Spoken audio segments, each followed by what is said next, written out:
All right. Hi, class. So I am here with Bridget Betts. As I told you guys before, this is my best friend, but she is also a gen ed teacher.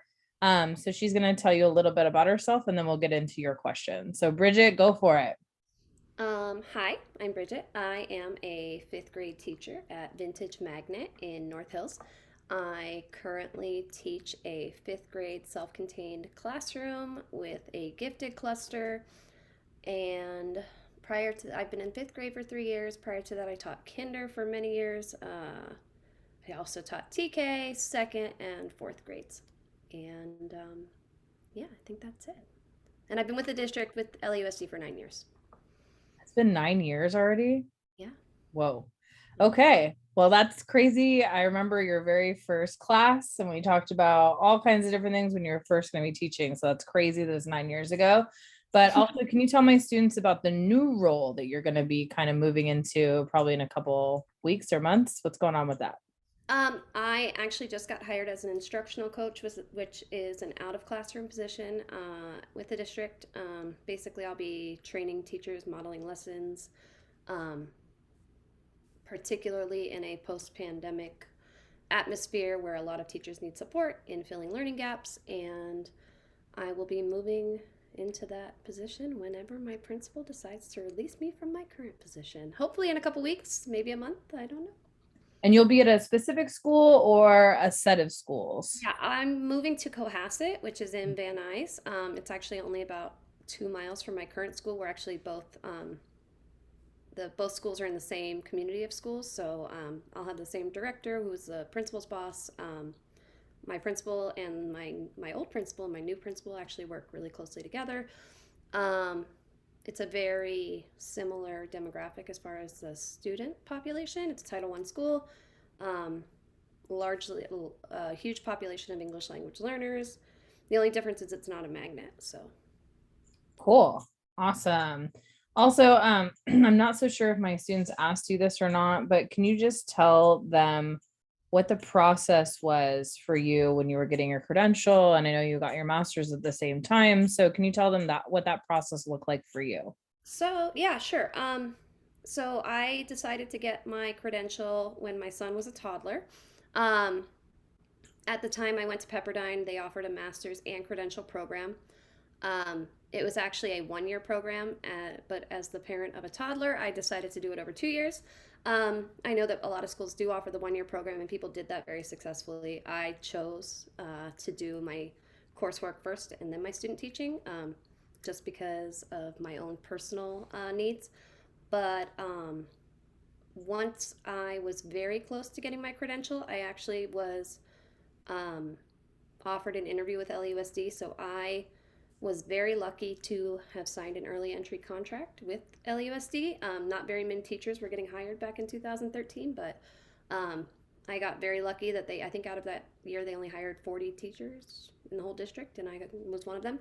Um, and then basically, I agreed to teach at any school they would place me in, but I was lucky because, well, they told me I could go and interview at any school I wanted, but if I didn't get a job before the school year started, that I would be placed at a school. So I kind of made it my mission that summer to find a job that was close to home and that would work for me. And I actually found a job 5 minutes from home, which was wonderful at the time. And Yeah, I think that's it. Yeah. Awesome. Let's get into my students' question. So one of my students, his name is Jose. He said, "Who is your role model?" Huh. As far as teaching, I guess probably my mom. Um, my mom was a teacher when I was growing up, and the funny thing is I told my mom I would never be a teacher. Um, I didn't become a teacher until I was 30 years old, so I held out as long as I could, but I think it was sort of in my blood. But yeah, as far as teaching, I would say my role model is my mom. My mom's actually a special ed teacher. She's been teaching, well, now she's retired, but she taught special ed my entire life. She taught severe special needs students at Easter Seals for many years. She actually never taught in the public school system. She taught for a lot of private organizations, and Easter Seals, I think, was the one that she was at with the longest. Awesome. What is your favorite thing about being a gen ed teacher? Um, the kids. The kids are awesome. At my school, I love the mix of personalities. I love the diversity at my school. One thing that's really awesome about LAUSD is no two schools are the same. I've taught at three different schools, and they're all very, very different. Um, I remember my very first, and what do they call you, Professor Webb? Um, Yeah. Professor Webb can tell you the very first kindergarten class I ever had, it was 80% Indian kids. And just learning their culture and learning their mannerisms was so cool and like not what I expected in an LAUSD school, but I was in this like weird little pocket of an Indian community, and I actually like really embraced that culture and those kids, and it was really a fun experience. But um, yeah, the kids are great, and just having in fifth grade they're so real with you, and they share everything. They're just like kindergartners in that they share everything, but like now they really want you to like know who they are, and that's kind of my favorite part of teaching, especially in fifth grade. Yeah. And would you say you like kinder or you like fifth grade better at this I point? loved kinder, and it was so funny when I first got my job at Vintage. When I transferred to Vintage, my principal came in and she said, "You were born to be a kindergarten teacher," and I was like, "Okay." And um, I taught kinder for so long, and then when I decided to make the jump to fifth, I had gotten my administrative credential, and I decided I would eventually want to move out of the classroom. So I needed to have a little bit of diversity in my own experience as far as grade levels. So I decided to jump to fifth when there was an opening, and I could not be happier. Like, I love how independent they are.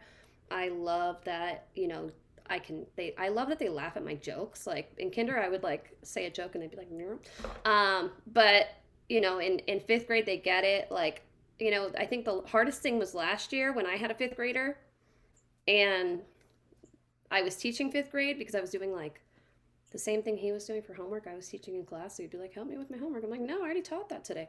So, but other than that, like fifth grade it's really a fun grade. I actually really loved fourth grade too. Mm.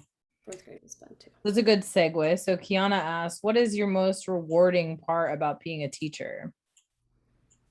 I think so. When I was in kinder, I used to say my favorite thing about teaching kinder was seeing the growth, Mm. and not just how much they. I mean, obviously, like educationally, academically, they grow, but like they start this big and they end up this big. Um, and I used to say that about kinder, and I'd say I don't think any other grade level sees that growth. You're teaching them how to read, you're Right. teaching them how to count. These kids didn't know how to write their names. Some of them didn't know how to use a restroom by themselves. So you see that growth, social, emotionally, academically, physically. But then I got to fifth grade, and I'm like, oh my gosh, it's the same thing. Like, but just they're a little bigger when they start. Mhm. The transformation from beginning of the year to the end of the year, and then at the end of I from 2 years ago, like it was really sad because those kids left 2 years ago that got sent home in March. You didn't really get closure with them, Mhm. um, and those kids are still emailing me. I have at least 5 or 6 of those kids that email me every single week telling me they miss me and how am I Wow. doing and how are my new kids. And I when you tell a kid to email you, like, stay in touch, email me, you don't kind of expect them to do that as 10-year-olds, Mhm. 11-year-olds, but they do. And they appreciate you and they love you. And it's like, when they say you want to treat them like your own, you really do. You embrace them like they're your own kids. And, you, Yeah, you spend more time with these kids than their parents do a lot of times. So, you know, absolutely. you develop these like strong bonds with them. So I think that's the most rewarding part. I think though too is, and this happened with a lot of kids that I worked with as well, is that, when we were in person and then we had to go to Zoom and we were forced to do it. And I think those kids really almost, realized that they were taking their school life for granted, right? And they're just like, and they really realized how much they enjoyed being at school and being with us and kind of learning from us and being in person. So I think that's probably a big a part of like why your kids are still, and also we, you bonded, you had to, we got a little weird on Zoom, right? But it was like, This is a whole new ball game for everybody. And I think that that's also a big part of it too. But that's cool that your students are still keeping in contact with you and letting Well, you you're know how they're so right doing. too. So Like you're so right about the kids that need to go back. I mean, you know that I kept my own child home. I yeah, never sent him back last year. I kept him home. And I was lucky that I was able to do that. But like even sending him back this year, he was kind of like, whatever, I don't need to go back. I can see like already how grateful he is to be back and how he's like thriving in like a social environment. Like he needed to be around absolutely. other kids. Like he needed to be in a classroom, and he is like taking it all in. So I mean, they need, yeah, I agree. They Yeah, there's a lot of that going on. I'm working with kids very young. I saw a kindergartner today actually with autism, and he literally cannot sit in his seat for, I'm not joking, less than like 3 to 5 seconds. So because he had no prior history with any schooling Kinder at kids, I all. mean, kinder, it's like they've never even been to preschool because preschools weren't open. Correct. It's You know, crazy. so So I saw like a meme or one of those little graphics on Facebook the other day that said the last time these kids got real school, right? And this is like a nationwide thing, right? So they're like, if they're in sixth grade, the last time they got a real school year was in third grade. And if right. they're in fifth grade, the last time they got a real school year was in second grade. But if you think about it, in LAUSD, it's even worse, right? Because the year before that, we had all those fires. We were out for like weeks at a time. We Yep. we were out for a week and a half for the strike. So like some of Mm, these kids, like my son hasn't had a real school year, full, no interruption school year since second grade. And he's in middle school now. right. That's crazy. That's Yeah. a crazy thing. Yeah. So these kids, like, I mean, I made a comment today when I took my kids out into the yard after lunch. I just kind of like let them play because I just, it's Tuesday, they get out early. It's like there's no point in going back to the classroom. We're not getting anything done anyway. Right. And I said, my kids haven't been on the play structure yet. Like, let me take them out on the play structure. And then I realized half my kids have toys in their hands, like stuffed animals and like little thing. And I'm like, these kids don't know how to be somewhere without like something to hold or something to cuddle or something. Like they It's a don't know how to comfort. like it. Like it's a Mhm. weird thing that I was like, I've never had a fifth grade class where so many kids are bringing toys. Mm. They're not used to being able to learn without having a toy. Mm. It's very interesting. I mean, and a lot of my kids too, obviously, I work with kids with special needs mostly, but yeah, I can see how that definitely would play out for even kids that are neurotypical because they've had to do something. I'm not sure I understand. Oh, my phone is or my watch is talking to me at the I don't moment. understand either, but I don't understand either, Siri. What's going on? It's crazy. So, all right, Kiana's second question is, what is the most difficult part about being a teacher? sometimes having to let them go.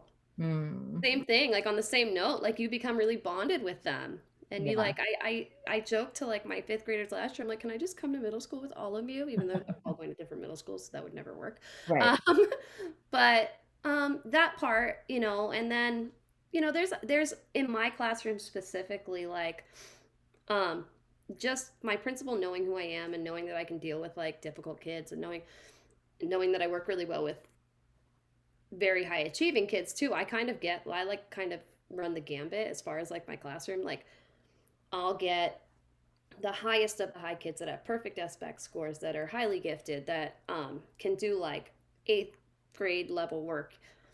And then I get the lowest of the low. Mhm. I get the kids. I mean, I have two kids in my class this year, fifth graders that can barely read.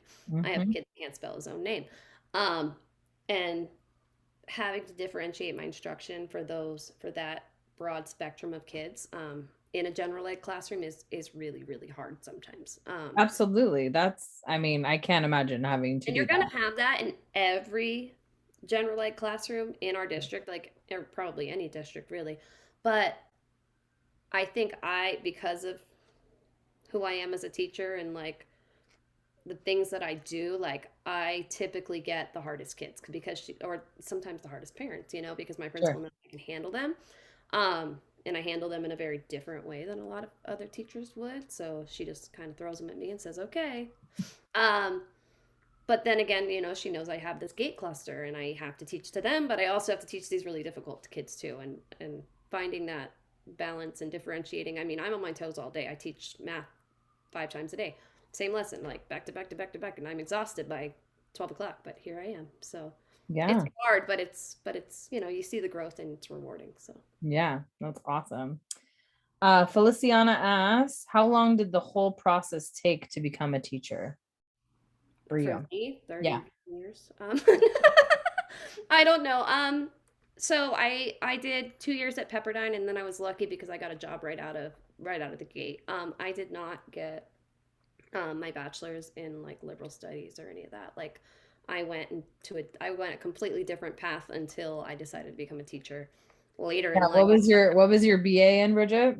Film production and recording arts. Yes, I Not wanted to be anything to do with I wanted to be a teaching. music supervisor for movies.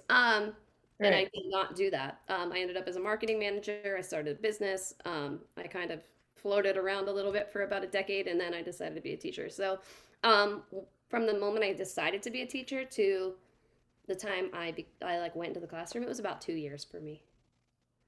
Awesome. But I was lucky because I mean, I had friends that graduated with me from Pepperdine. Actually, one of them just got hired at my school, so he's been floating for Quite a 8 years while. as a sub, as a pool Mhm. teacher, but he finally just got hired by LUSD. He's actually at my school now. So Crazy.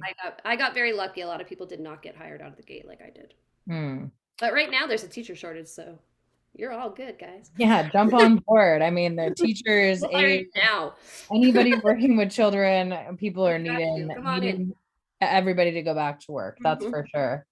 All right, Fatima has a question. I think she is looking to become a teacher. She says, do you have any tips or advice on taking the CBEST, CSET, and the RICA tests?